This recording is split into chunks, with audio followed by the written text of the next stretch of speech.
Notre système solaire pourrait cacher d'autres planètes dans sa poche. Nous connaissons officiellement 8 planètes, mais elles ne sont pas les seules à avoir survécu à la formation chaotique de notre système solaire il y a 4,5 milliards d'années. Les astronomes disent qu'il y a 3 catégories de planètes dans notre système solaire. Nous appartenons à la première, les 4 planètes rocheuses intérieures qui tournent paisiblement autour du Soleil. Elles sont situées dans la ceinture principale d'astéroïdes qui sépare Mars de Jupiter, qui fait partie de la deuxième catégorie. Celle-ci est constituée d'un groupe de planètes situées dans le système solaire externe, les géantes gazeuses. Ces planètes ont d'énormes quantités de glace et de gaz tout autour de ce que les scientifiques pensent être leur noyau rocheux. Le troisième groupe se trouve au-delà de la zone où se trouvent nos planètes locales, quelque part après Neptune. C'est le domaine où l'on trouve des planètes naines comme Pluton, Eris et Sedna, et de nombreux corps spatiaux plus petits comme les comètes. Mais de nouvelles découvertes indiquent que quelque chose d'autre pourrait se cacher dans l'obscurité, en plus des planètes naines et des petits corps spatiaux. Peut-être même une nouvelle planète. Selon les modèles élaborés par les scientifiques, notre système solaire externe comptait autrefois une ou plusieurs planètes rocheuses de la taille de Mars ou de la Terre. Avec le temps, ces roches errantes ont interagi avec les larges champs de gravité de nos géantes gazeuses. Cela les a projetées sur une orbite lointaine, loin du voisinage. La question est de savoir si l'une de ces planètes de la taille de Mars a survécu et pourrait vraiment être quelque part là-bas. Les scientifiques ont réalisé des simulations pour voir ce qui pourrait se passer. Elles ont montré que dans la moitié des cas où les planètes interagissent avec la gravité des géantes gazeuses, elles sont éjectées dans l'espace interstellaire. Dans l'autre moitié, il reste des objets libres de masse planétaire dont l'orbite est similaire à celle des objets de la ceinture de Kuiper. Il n'y a plus qu'une chose à faire, les dénicher. Les astronomes ont trouvé la planète la plus solitaire de l'univers. Ils essayaient de trouver des naines brunes très lointaines, appelées étoiles ratées, car elles ne deviennent jamais assez grosses pour briller. Les étoiles naissent avec de grandes masses, ce qui signifie qu'elles ont aussi une forte autogravité. L'étoile se comprime sur elle-même, cela provoque des températures internes élevées et permet à l'étoile de briller. Mais au lieu de cela, ils ont trouvé une vagabonde solitaire. La planète est âgée de 50 à 120 millions d'années. Et sa température en surface est de 400 degrés Celsius. Comparé aux étoiles, c'est froid. Au début, les scientifiques ont pensé qu'il pouvait s'agir d'une étoile naine brune. Mais si c'était le cas, elle serait beaucoup plus vieille. Cette planète sans étoiles flotte dans l'espace et passe à seulement 130 années-lumière de notre planète. Notre galaxie, la Voie lactée, fait 100 000 années-lumière de large, donc c'est relativement proche. Ce voyageur solitaire est en fait une géante gazeuse 4 à 7 fois plus grosse que Jupiter. Elle a peut-être été expulsée de son propre système solaire à cause des forces gravitationnelles ou entrant dans l'orbite d'une autre planète, où elle s'est formée loin de son étoile mère. Bien au-delà de Pluton, aux confins de notre système solaire, il existe un corps spatial à peu près aussi grand que Pluton, mais un peu plus froid et beaucoup plus dense. C'est probablement un gros corps rocheux recouvert d'un mince manteau de glace. C'est la planète naine Eris. Pluton et Eris occupent tous deux la ceinture de Kuiper, qui est l'anneau le plus reculé des corps spatiaux glacés qui se trouve au-delà de Neptune. Une journée dure 25,9 heures, assez semblable à celle de la Terre. Mais Eris fait le tour de notre Soleil 3 fois plus loin que Pluton, ce qui signifie que son année est assez longue. 557 années terrestres. Eris a une surface brillante et glacée. C'est l'un des corps les plus réfléchissants de notre système solaire. Il renvoie plus de 95% de la lumière qui le frappe. Quelque part, encore plus loin, il y a un super Saturne, beaucoup plus grand que Jupiter ou Saturne. C'est une exoplanète, c'est-à-dire une planète qui tourne autour d'une étoile différente de notre Soleil. Super Saturne se trouve à 434 années-lumière de la Terre. C'est la seule exoplanète que nous connaissons avec des anneaux similaires à ceux de Saturne. Elle possède en fait un énorme système d'anneaux, 200 fois plus grand que ceux de Saturne. Il y a plus de 30 anneaux, chacun d'entre eux ayant un diamètre de plusieurs dizaines de millions de kilomètres. Il existe des vides dans les anneaux, ce qui signifie qu'il pourrait y avoir des satellites intéressants, exolunes, dans les environs. Si ce super Saturne pouvait échanger sa place avec notre Saturne normal, ces anneaux occuperaient complètement notre ciel. Tu pourrais lever les yeux et les voir facilement. La vue serait incroyable, car ils apparaîtraient bien plus gros qu'une pleine lune. Les scientifiques ont trouvé des milliers de planètes en dehors de notre système solaire. Certaines sont denses comme du fer, tandis que d'autres sont aériennes et légères. Et puis, il y a le monde des eaux, un monde humide, plus grand que la Terre et plus petit qu'Uranus, à 40 années-lumière de nous. C'est une planète aquatique entourée d'une épaisse atmosphère, d'un diamètre 2,7 fois supérieur à celui de la Terre et presque 7 fois plus lourde que notre planète. Elle s'est probablement formée dans un endroit plus éloigné de son étoile où il y avait beaucoup d'eau glacée, mais a ensuite migré vers le lieu où elle se trouve aujourd'hui. Sa température en surface est de 230 degrés Celsius, ce qui est trop chaud pour accueillir la vie comme sur Terre. Elle contient également beaucoup moins de roches et beaucoup plus d'eau que notre planète. Imagine une planète sans terre, mais avec des océans sans fin couvrant toute sa surface. Les hautes pressions et températures formeraient des éléments tels que l'eau superfluide ou de la glace chaude, des matériaux assez exotiques que nous ne pouvons pas voir sur notre planète. Gliese 436b. Il s'agit d'une exoplanète de la taille de Neptune, située à 30 années-lumière de notre planète. Elle effectue une orbite complète autour de son étoile en un peu plus de 2 jours. Cette planète défie les lois de la physique.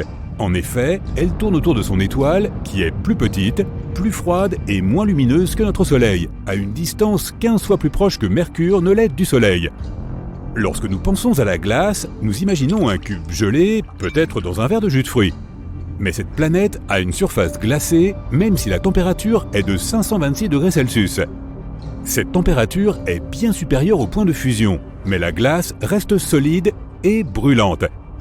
Cela se produit à cause de la très forte gravité. Elle compresse la vapeur d'eau dans l'atmosphère en glace solide. La pression ici ne permet pas à la glace de fondre, peu importe la chaleur de la surface. Maintenant, imagine être sur une planète mystérieuse et qu'il se mette à pleuvoir tout à coup. Des saphirs et des rubis. Une exoplanète lointaine, une géante gazeuse située à 1000 années-lumière de la Terre dans la constellation de Cygnus et 16 fois plus grande, possède une météo spécifique avec des tempêtes assez violentes. Et donc oui, des rubis et des saphirs sont répartis sur la planète lorsqu'il pleut. Du côté obscur de la planète, il y a une grande quantité de corindon dans l'atmosphère. Et le corindon est le matériau dont sont faites les pierres précieuses comme les saphirs et les rubis. Les nuages de corindon donnent une vue assez incroyable. La planète est en proie à des vents violents qui se transforment souvent en tempêtes puissantes qui poussent d'énormes masses de ces nuages à travers la planète. Bien que celle-ci soit inhabitable, il serait certainement intéressant de venir y ramasser quelques pierres précieuses. Le climat y est tout de même assez sauvage et les températures dépassent les 2500 degrés Celsius. En comparaison, Vénus est la planète la plus chaude de notre système solaire et sa température n'est que de 475 degrés Celsius. En regardant l'étendue de l'espace, tu peux voir un beau petit point bleu dans l'obscurité sans fin. Il s'agit d'une exoplanète située à 63 années-lumière de nous, dans la constellation de Vulpecula. Mais elle est beaucoup plus chaude et plus grande que notre maison, environ la taille de Jupiter, et complète l'orbite autour de son étoile haute en seulement 2,2 jours terrestres. Cette orbite est si proche que la planète est très probablement bloquée par les marées. Cela signifie qu'elle montre toujours une seule face à son étoile, comme notre Lune montre toujours une face à la Terre. Le temps ici est fou, les vents soufflent jusqu'à 8700 km/h, soit 7 fois la vitesse du son. Le vent le plus rapide sur Terre n'atteint que 370 km/h. Et il y a mieux, la pluie ici n'est pas faite d'eau, mais de verre fondu. Les nuages sont constitués d'atomes et de particules de silicate. Ils sont l'élément clé qui donne à la planète sa couleur bleu cobalt et non pas le reflet des océans, ce qui est le cas de la Terre. Autrefois, la Terre était violette. Aujourd'hui, même lorsque tu nous regardes depuis l'espace, tu vois beaucoup de vert. Le vert que nous voyons dans la nature est dû à la photosynthèse. Le processus par lequel les plantes transforment l'énergie provenant du soleil en énergie dont elles ont besoin pour vivre et pour produire de l'oxygène pour nous. La partie principale du processus qui donne aux plantes leur couleur verte est le pigment chlorophylle. Il y a longtemps, à la place de la chlorophylle, il existait une molécule appelée rétinal. Ces pigments absorbaient la lumière jaune et verte et la transformaient en rouge et bleu, de sorte que la Terre était plus violette. Et puis il y a une planète rose très loin de nous. 4 fois plus grosse que Jupiter, c'est une exoplanète récemment formée, âgée d'environ 160 millions d'années. À titre de comparaison, la Terre a 4,5 milliards d'années. Si nous pouvions y aller, nous verrions un monde incroyable qui brille par la chaleur de sa formation. Tout ce qui t'entoure serait de couleur magenta. Elle est là, tu la vois enfin pour la première fois de ta vie. Un corps grisâtre, très loin dans le ciel, caché derrière les nuages, de la taille d'un quart d'une pleine lune. Elle ne restera pas longtemps. La dernière fois qu'elle était là, c'était il y a 33 ans, et nous devrons attendre 33 ans de plus pour la revoir. Tellus, la mystérieuse planète sur laquelle l'humanité a encore tant à apprendre. Pendant longtemps, la Terre était la seule planète voyageant tranquillement sur son orbite circulaire autour du centre de notre système solaire, le Soleil lui-même. Notre système solaire était un endroit globalement stable. Jupiter, Saturne, Mars et les autres planètes agissaient toutes de manière prévisible, toujours sur les mêmes orbites. Jusqu'à ce que récemment, quelque chose d'inattendu se produise. Une autre planète est entrée dans l'orbite de la Terre. Personne ne sait d'où elle vient exactement, puisque ce n'est pas l'une des 7 autres planètes de notre système solaire. Nous avions des appareils avancés qui suivaient les astéroïdes, les météorites et d'autres corps spatiaux, mais les scientifiques ont été terrifiés lorsqu'ils ont vu un corps aussi gros et rond arriver soudainement vers nous à grande vitesse. Ils ont d'abord pensé que c'était un énorme astéroïde et ont eu peur qu'il entre en collision avec la Terre. Il fallait se préparer au pire car il était trop tard pour dévier sa trajectoire. Mais lorsque l'énorme corps s'est rapproché à une distance de 150 millions de kilomètres, qui est la distance moyenne entre la Terre et le Soleil, il a soudainement changé de direction. Nous savons maintenant que c'est le plus près qu'il puisse se rapprocher de la Terre et qu'il a une taille similaire à celle de notre planète. Le corps en orbite doit répondre à 3 critères pour être qualifié de planète. Il doit être une sphère parfaite, tourner autour d'un Soleil et ne pas orbiter autour d'un autre corps, comme une autre planète par exemple. Il doit aussi avoir une orbite dégagée de toute protoplanète, planétésimale ou autre concurrent planétaire. Les scientifiques suivaient l'orbite de la nouvelle planète qu'ils ont ensuite baptisée Tellus, qui signifie Terre en latin. Lorsqu'elle est entrée dans l'orbite de notre Terre, c'est comme si quelque chose s'était produit avec leur force gravitationnelle. Si bien que ces 2 planètes ont créé une orbite complètement nouvelle en forme de fer à cheval. Avec une telle orbite, les planètes peuvent se trouver dans la même zone autour du Soleil. Cela signifie qu'elles ne se déplacent pas en cercle autour d'une étoile, mais que chacune d'entre elles suit le bord d'une sorte de piste en forme de fer à cheval, avec des croissants qui se font face, comme les 2 moitiés d'un anneau brisé. Par exemple, les 2 lunes de Saturne dansent autour de la planète sur une orbite stable en fer à cheval et croisent à environ 150 000 km de Saturne au-delà de ses anneaux principaux. Le plus près qu'elles puissent se retrouver l'une de l'autre est d'environ 15 000 km. Rien d'aussi mystérieux n'avait préoccupé les scientifiques depuis des années. Au début, c'était le chaos car nous ne savions pas comment les choses allaient tourner. Tout le monde a cessé d'aller à l'école, au travail, à l'université. Nous attendions tous des instructions sur ce qu'il fallait faire. Au début, les gens avaient très peur, mais plus tard, ils étaient très excités lorsqu'on a découvert que c'était une planète semblable à la Terre, ce qui signifie que nous pourrions avoir de nouveaux voisins. Les scientifiques pensent que Tellus partageait autrefois son orbite avec une autre planète inconnue dans un autre système solaire. Nous n'avons jamais eu 2 planètes partageant la même orbite, mais cela pourrait être possible dans d'autres systèmes solaires. Lorsque 2 planètes partagent une orbite et se rapprochent, l'une d'elles peut en éjecter une autre de son orbite, dans une direction inconnue, ou même être poussée vers le Soleil, car les forces gravitationnelles des 2 planètes interagissent. Si les 2 forces gravitationnelles s'attirent, les planètes peuvent commencer à se rapprocher l'une de l'autre et boum, collision. Ou bien elles peuvent réussir à partager leur orbite en formant une trajectoire semblable à celle d'un fer à cheval, comme cela s'est produit avec la Terre et Tellus. Ce n'est pas la première fois que cela arrive à la Terre. Il y a 4,5 milliards d'années, lorsque le système solaire n'existait que depuis quelques dizaines de millions d'années, un objet spatial aussi grand que Mars s'est dirigé vers notre planète et l'a percuté. Selon la théorie, la Terre a attiré les débris de cette planète dans son orbite et ces morceaux ont fini par former la Lune que nous connaissons aujourd'hui.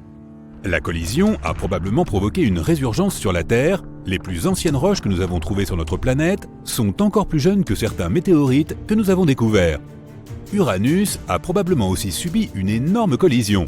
Il y a des milliards d'années, un objet spatial au moins 2 fois plus grand que la Terre s'est approché très près de la jeune géante gazeuse. Les 2 corps sont entrés en collision avec une force si puissante qu'elle a fait basculer Uranus sur le côté. Cette dernière a survécu, mais depuis, elle tourne sur le côté différemment de toutes les autres planètes de notre système solaire. Notre système solaire originel a été créé parce que la gravité a rassemblé un nuage de gaz et de poussière. C'était un endroit chaotique où les débris se heurtaient constamment aux planètes qui grandissaient et se formaient à cette époque. Deux planètes peuvent difficilement partager la même orbite exacte car elles ne peuvent pas rester stables. Il s'agit sans doute d'une orbite quasi stable, ce qui signifie techniquement qu'il n'y a pas d'ordre, que tout est instable. C'est pourquoi nous ne pouvons pas être complètement détendus concernant Tellus, même si la situation n'a pas l'air inquiétante pour le moment. Cela ne veut pas dire que la collision aura lieu tout de suite. Cela peut prendre des milliards d'années. Il existe des éléments appelés points de Lagrange, 5 points spécifiques où la gravitation d'une planète et du Soleil s'annule. Si l'on considère les masses d'une seule planète et du Soleil, les 3 corps peuvent se déplacer dans une orbite prévisible pour toujours. Mais sur ces 5 points, seuls 2 sont stables. Tout ce qui se passe au niveau des 3 autres causera des problèmes. De plus, 2 d'entre eux, L4 et L5, sont des points où les astéroïdes se rassemblent. Les géantes gazeuses en ont des milliers, mais notre planète n'en a qu'un seul, l'astéroïde 3753 Kruitné, et il est en orbite quasi stable avec notre monde. Il ne restera pas stable pour toujours, mais si c'était le cas, 2 planètes pourraient partager leur orbite. Les jours sont un peu plus longs désormais, l'année est plus longue aussi, nous ne pouvons toujours pas nous fixer sur le calendrier car les conditions changent encore, les planètes s'adaptant en permanence à la nouvelle orbite. Le climat est le même pour l'instant, probablement similaire à celui de Tellus puisque nous orbitons le long du même disque autour du Soleil. Nous avons découvert que Tellus est assez semblable à la Terre et présente des conditions similaires, ce qui signifie que nous pourrions peut-être y vivre un jour. La planète se rapproche du point le plus proche tous les 33 ans, et ensuite elle passe derrière le Soleil. Nous avons donc lentement collecté des données sur ces conditions. Nous envisagions de nous y installer, mais quelque chose d'excitant s'est alors produit. Nous avons commencé à recevoir des messages de l'espace pour la première fois. Ils sont arrivés par radiofréquence dans une langue inconnue. Nous essayons actuellement de déchiffrer ces messages et en même temps de préparer la première visite. Nous pensons que quiconque se trouve là-bas vient en paix. Ils ont fait un long voyage jusqu'à notre système solaire. Aujourd'hui est le jour où nous allons visiter Tellus pour la première fois. Les vaisseaux spatiaux vont arriver d'une minute à l'autre. Ils sont partis il y a 9 jours. Les journalistes sont prêts, les gens applaudissent, les caméras sont allumées. Tout le monde attend. Aujourd'hui, Tellus est à son point le plus proche, mais il ne restera pas là très longtemps, peut-être quelques jours, donc nous n'avons pas beaucoup de temps pour l'explorer et voir qui s'y trouve. Nous espérons pouvoir leur rendre visite, nous faire de nouveaux amis, collaborer, voyager pour découvrir de nouveaux endroits.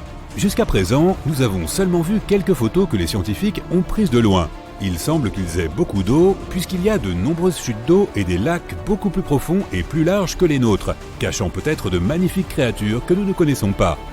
Ils pensent qu'il pourrait y avoir des volcans, peut-être trouverons-nous quelque chose de plus grand que l'Olympus Mons sur Mars, qui est le plus grand volcan que nous ayons trouvé dans notre système solaire, de la taille de l'Arizona et d'un diamètre de 600 km. Tellus a peut-être des vents super puissants, comme Vénus, dont les vents sont 50 fois plus rapides que sa rotation. Qui sait s'il y a de l'eau glacée, la matière qui existe partout dans notre système solaire, notamment dans les cratères ombragés de la Lune et de Mercure. Peut-être que Tellus changera de taille, comme Mercure, qui a des reliefs semblables à des falaises avec des cicatrices de failles relativement petites qui nous font penser qu'elle rétrécit lentement, mais constamment. Tellus abrite peut-être de hautes montagnes comme Pluton, qui n'est pas une planète, mais qui a quand même d'impressionnantes montagnes glacées de 3300 mètres de haut.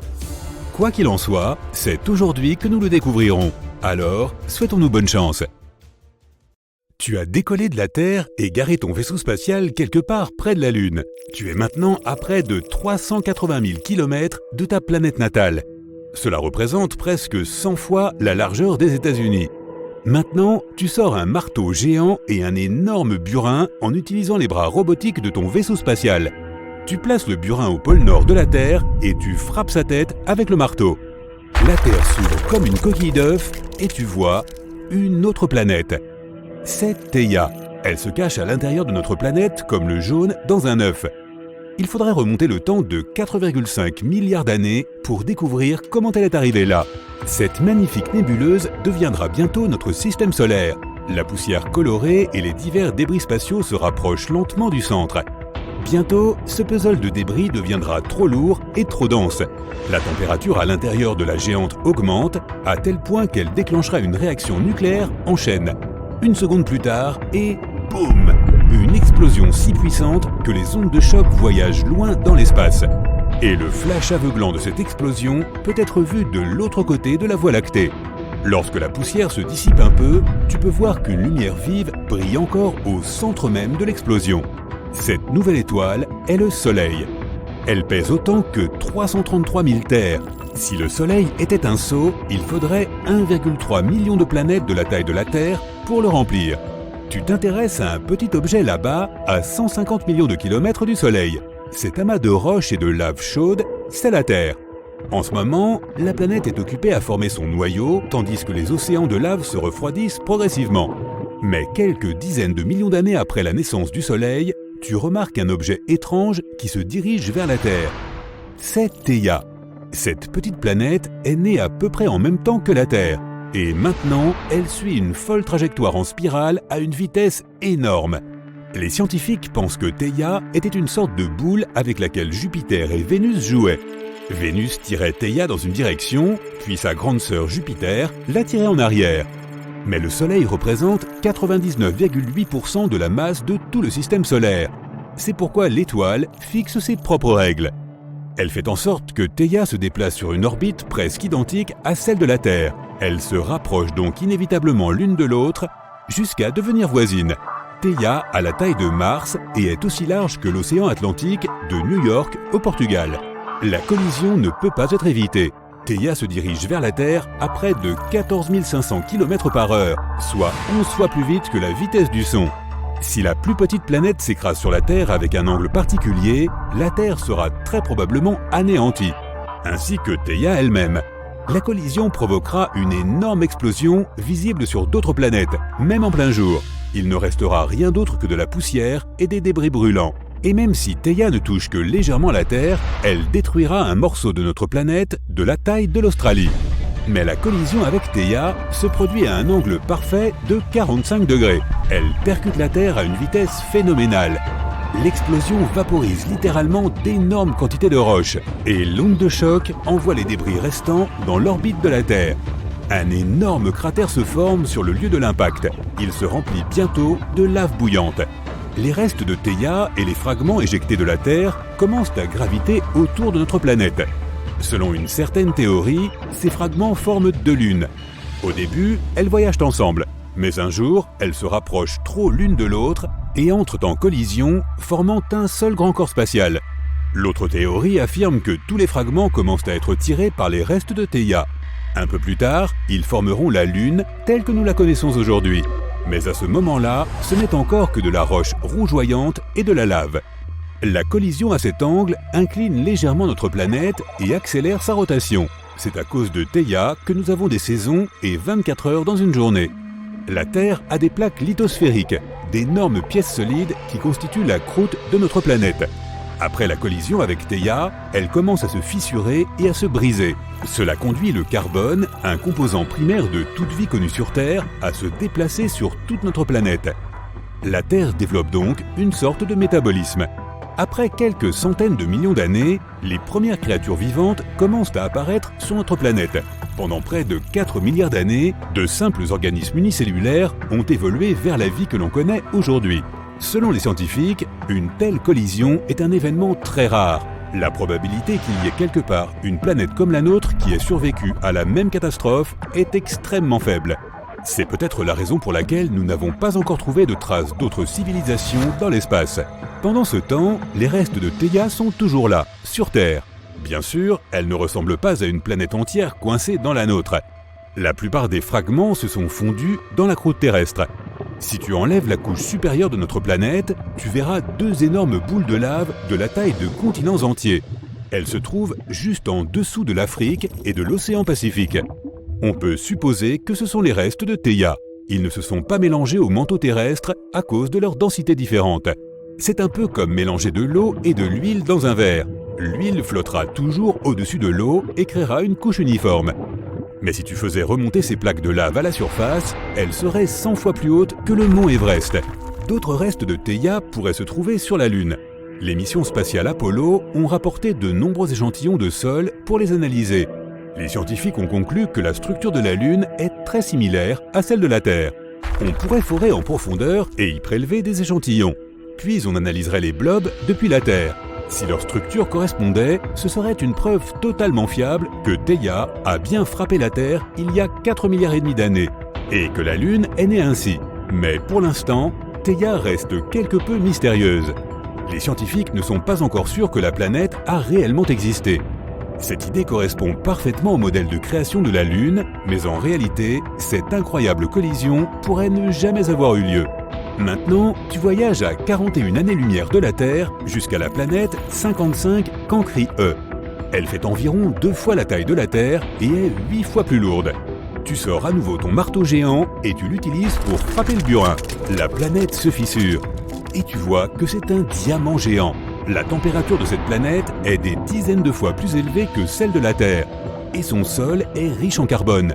La chaleur exerce une forte pression sur ce carbone et lui fait changer de structure. D'abord, il se transforme en graphite, puis avec encore un peu de pression, le graphite se transforme en diamant. Sur Terre, les diamants se forment à des profondeurs supérieures à 100 km, où la pression est 50 000 fois supérieure à celle de la surface. Les températures y dépassent les 500 degrés, ce qui est aussi chaud que le feu. Les diamants sont éjectés plus près de la surface lors d'éruptions volcaniques. Pourtant, les gens doivent creuser des mines à 500 mètres de profondeur pour trouver ces magnifiques pierres précieuses. Le diamant du Jubilé d'or est le plus gros diamant taillé et facetté sur Terre. Il pèse autant qu'une tablette de chocolat et a la taille d'un hamster. Son prix est d'environ 12 millions de dollars. Imagine maintenant un diamant de la taille d'une planète entière. Tu décides de retourner dans le système solaire. Ta destination est Europa, la lune de Jupiter. Elle est aussi large que la distance entre Seattle et Houston, et sa masse est inférieure à 1% de la masse de la Terre. Sa surface est entourée d'une croûte glacée d'environ 30 km d'épaisseur. Mais que se passe-t-il si tu fends cette croûte avec ton marteau géant? En réalité, Europa est entièrement recouverte d'eau. Il fait très froid ici, 3 fois plus froid qu'au pôle Nord sur Terre. L'eau se transforme en glace presque instantanément. Mais l'océan sous la surface est toujours liquide. Europa interagit avec Jupiter par gravitation, tout comme la Lune avec la Terre. Cela crée des forces de marée et chauffe le noyau d'Europa. Le noyau fait fondre la glace qui l'entoure. Le résultat est un énorme océan, 2 à 3 fois plus grand que tous les océans de la Terre réunis. Les scientifiques pensent que l'eau est la base de la vie. Cela signifie que la vie pourrait exister sur Europa. Il pourrait y avoir des sources thermales, tout comme au fond de nos océans. L'eau y est probablement beaucoup plus chaude. Et même si la pression et la température dans de tels endroits sont probablement extrêmes, de simples bactéries pourraient y vivre. Europa a presque le même âge que la Terre.